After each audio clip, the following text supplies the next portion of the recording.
Magandang hapon po.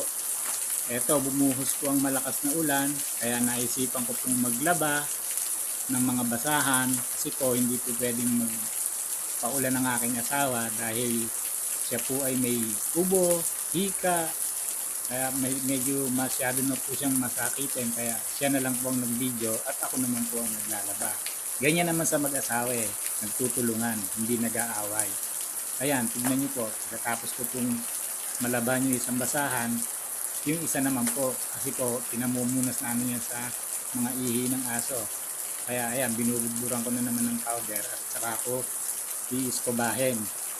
Habang malakas ang ulan, naligo na rin po ako para menos gastos po sa tubig dahil mahalang kuryente, tubig, alam naman po natin lahat yan. Kaya sa ulan na lang po ako naliligo, mamaya na lang po ako magbabanlaw sa loob ng banyo para pagkatapos ko lalabas naman po ako at wawalisin ko naman po yung harapan ng bahay. Kasi po nagbunot din po ako ng damo doon, umulan, pumasok na po ako, medyo kumikidlat Baka naman po madisgrasya ako.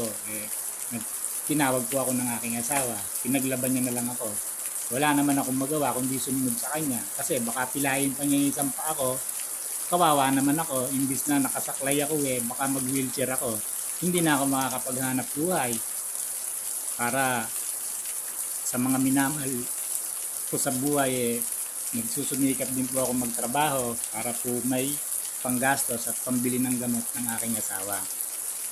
Sana po mapansin niyo naman po ako. Ayan tinitignan ko yung basahan kung malinis na. Hindi ko alam kung may sabon pa o wala.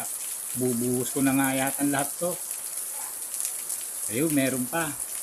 Ang lakas ng ulan, sinasabay ko na naman magpuskos ng ihi ng aso, ng basahan. Ayan, medyo napagod na yata ako, kaya hinihingal ako Medyo madumi kasi yan Kaya pilit kong pinalilinis at para po bumango yan. Kasi kung matutuyo at mapanghe, useless po ang paglalaba ko. Ayan, pinipiga ko na po siya. Tapos po, diyan ko na rin po sila babanlawan sa ulan. Wala po akong batya, kaya hindi ko po natitipon yung mga tumutulo sa tubig sa lulod. Kaya yung isa na lang po. Wala na yata akong sabon. Teka, titignan ko. Nahilaman tuloy ako.